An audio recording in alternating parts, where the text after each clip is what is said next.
dari HKBP Kernolong, HKBP tertua di Pulau Jawa. Sebelum kita memasuki peraduan malam, sejenak kita mendengarkan firman Tuhan. Mari kita berdoa. Ya Bapa yang bertata dalam kerajaan sorga mulia, terima kasih ya Tuhan, karena Engkau masih menyertai kami hingga malam hari ini. Sebelum kami merebahkan tubuh kami yang lelah ini, kami ingin mendengarkan firman-Mu. Biarlah kiranya firman-Mu menjadi pegangan dan pelita dalam kehidupan kami sehari-hari. Ampuni dosa kami, hanya di dalam nama anak-Mu Yesus Kristus kami berdoa dan mengucap syukur. Amin. Firman Tuhan, renungan bagi kita malam hari ini, sesuai dengan bacaan Almanak HKBP 2023, Jumat 5 Mei 2023. Dari Roma, pasalnya yang ke-7, ayatnya yang ke-19 sampai ayatnya yang ke-25. Dan yang menjadi pembimbing renungan, ayat 19. Sebab bukan apa yang aku kehendaki, yaitu yang baik yang aku perbuat, melainkan apa yang tidak aku kehendaki, yaitu yang jahat yang aku perbuat. Perbuatan jahat itu bukan aku. Sahabat Salam yang dikasihi Tuhan Yesus Kristus, setiap manusia yang telah menerima keselamatan yang datangnya dari Tuhan dan mampu mengucap syukur di dalam hidupnya, pasti merindukan untuk melakukan perbuatan baik. Pasti kita semua menginginkan untuk melakukan perbuatan baik. Namun bagaimana jikalau dalam hidup kita masih juga ada perbuatan yang tidak baik? Roh memang penurut, tapi daging lemah. Rasul Paulus mengupas pergumulan batin yang terjadi dalam dirinya, hidup benar dan dosa. Rasul Paulus bergumul dengan dosa bukan karena ia seorang pendosa, melainkan karena ia sudah dikuduskan Allah. Bagaimana mungkin orang sekaliber Rasul Paulus berbuat dosa? Dosa membuat manusia mati rasa.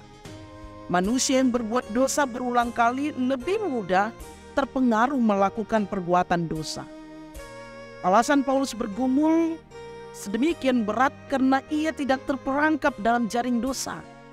Bukan pula karena dirinya tidak berpengharapan sehingga ingin menyerah ke dalam pencobaan-pencobaan yang dihadapinya.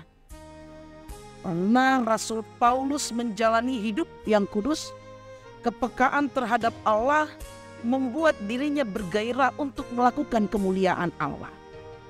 Itulah sebabnya mengapa ia begitu sensitif saat melakukan perbuatan yang tidak baik dan tidak menyenangkan hati Allah. Karena ia menyadari bahwa dirinya bukan manusia yang sempurna dan masih pada jatuh dalam keperilakuan keberdosaan. Dalam pergumulannya, Rasul Paulus tidak berakhir dalam keputusasaan. Ia menyadari sepenuhnya bahwa dirinya telah menjadi milik Yesus Kristus. Demikian juga dalam kehidupan kita. Kita haruslah menyadari bahwa hidup kita adalah milik Yesus Kristus. Aku bukan aku lagi, tetapi Yesus dalamku. Bagaimana caranya supaya pergumulan hidup kita tidak jatuh dalam dosa? Bagaimana caranya bahwa kita harus menyadari ketika perbuatan jahat yang kita lakukan itu bukannya datangnya dari Tuhan.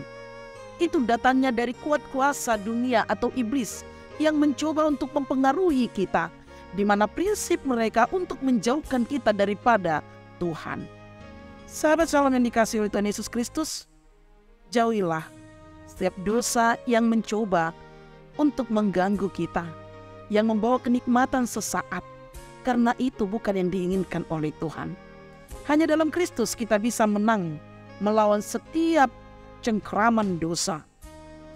Apakah kita juga sedang bergumul berat menghadapi dosa-dosa kita?